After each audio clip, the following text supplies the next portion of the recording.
रहमानुर्रहीम। अस्सलाम वालेकुम दोस्तों, उम्मीद करता हूँ कि मेरे सभी फ्रेंड खैरियत से होंगे।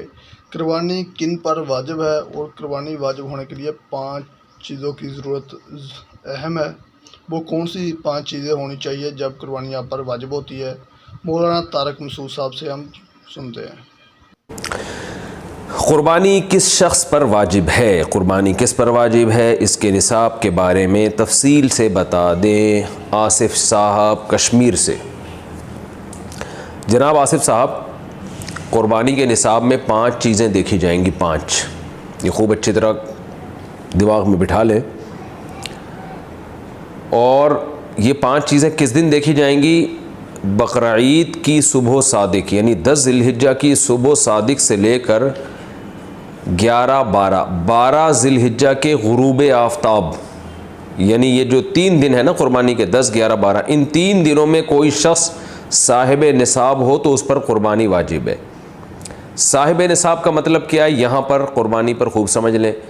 सोना हो किसी के पास, या चांदी हो, या माल तिजारत हो। तिजारती माल का मतलब वो चीज़ जो बेचने की नीयत से ख़रीदी हो। कोई प्रॉपर्टी है बेचने के लिए ख़रीदी, दुकानदार का जो जितना सामान दुकान में पड़ा होता है सब बेचने के लिए ख़रीदा होता है।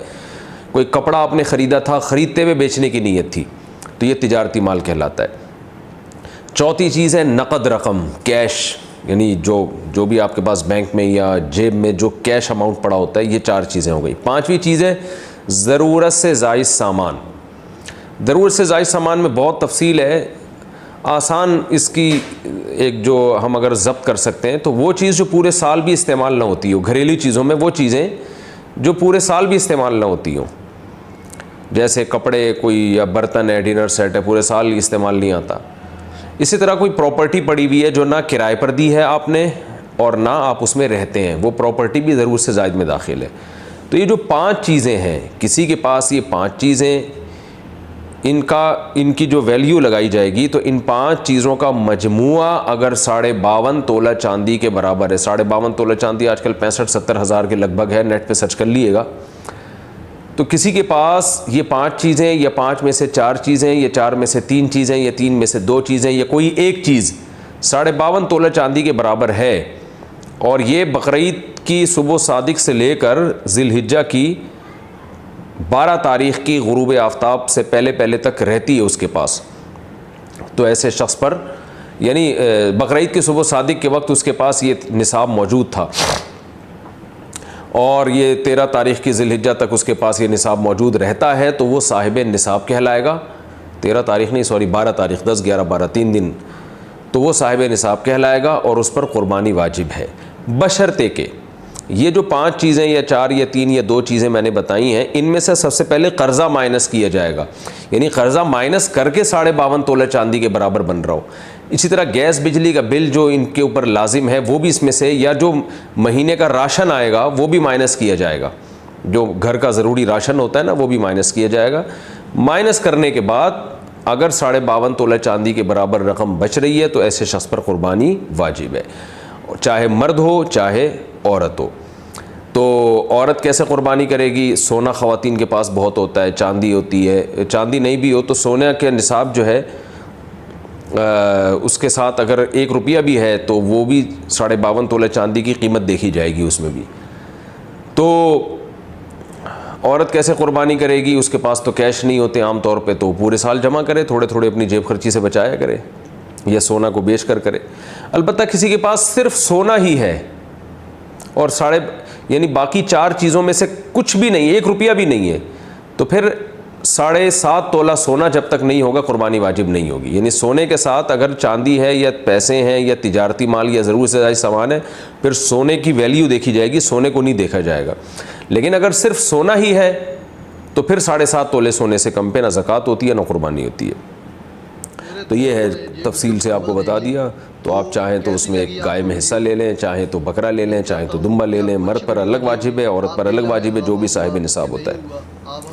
क्या मुसाफिर पर क़ुरबानी वाजिब नहीं? मुसाफिर से कौन मुराद है जिस पर क़ुरबानी वाजिब नहीं होती? मोहम्मद फ़ारूक, वही आदमी मुराद है जी, फ़ारूकी साहब, मोहम्मद फ़ारूकी, जिस पर कसर नमाज होती है। यानी 78 किलोमीटर्स अपने शहर से जब दूर जाने का इरादा हो तो आप अपने शहर से निकलते ही मुसाफिर बन जाते हैं, और किसी इलाके में जब तक 15 दिन ठहरने की नीयत आपकी नहीं होती आप मुसाफिर ही रहते हैं। तो जिस पर कसर वाजिब है नमाज में वही मुसाफिर है, उस पर क़ुरबानी वाजिब नहीं है। क़ुरबानी के लिए दुम्बे की सही उम्र क्या है? एक शख्स ने 2 दुम्बे ख़रीदे। एक साहब ने देखकर कहा कि इनका कद साल वाला नहीं है। अब क्या इस सूरत में इनको फ़रोख्त करके दूसरा जानवर लिया जा सकता है या अगले साल तक इन्हीं को पाला जाए? ताहिर मुनीर जी, इनको बेच के दूसरा जानवर भी लिया जा सकता है और अगले साल तक भी पाल सकते हैं, जायज़ है। लेकिन अगर 6 महीने के दुम्बे मोटे ताज़े हों और देखने में, एक साहब से ना पूछें, 2-4 साहिबों से और पूछ लें कि देखने में लग रहे हों साल के, तो फिर भी जायज़ है। क़ुरबानी किस उम्र में वाजिब है अगर साहिब इस्तिताअत हो? सहरगुल, शरीयत के तमाम अहकाम आप पर वाजिब होते हैं जब आप बालिग़ हो जाएं। तो ख़वातीन को जब मेंसेस आना शुरू हों तो वो बालिग़ शुमार होती हैं, और लड़कों को जब नाइटफॉल या इहतिलाम शुरू हो जाए तो वो बालिग़ शुमार होते हैं। और अगर ये अलामतें औरत में या मर्द में ज़ाहिर नहीं हुई हैं तो इस्लामी लिहाज से जब भी कोई लड़का या लड़की 15 साल का होगा तो वो बालिग़ समझा जाएगा। तो बालिग़ होते ही शरीयत के तमाम अहकाम आपकी तरफ मुतवज्जे हो जाते हैं। तो इस उम्र में अगर साहिब निसाब हैं तो क़ुरबानी वाजिब है, मर्द हो या औरत हो।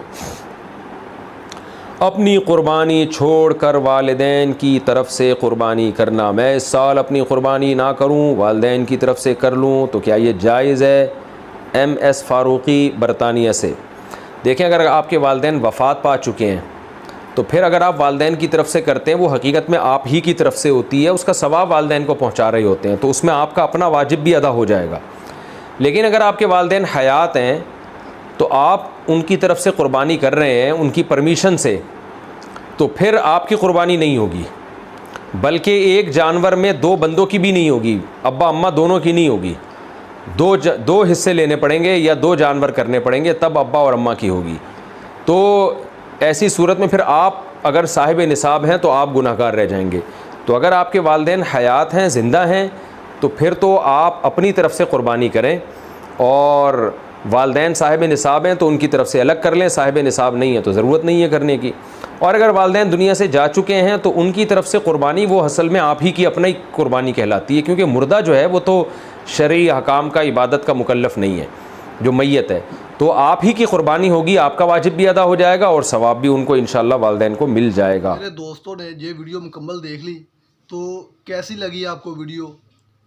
उम्मीद करता हूँ कि आपको अच्छी वीडियो लगी होगी, आपके इल्म में इजाफ़ा हुआ कि नहीं हुआ, आप हमें कमेंट्स करके बताइएगा।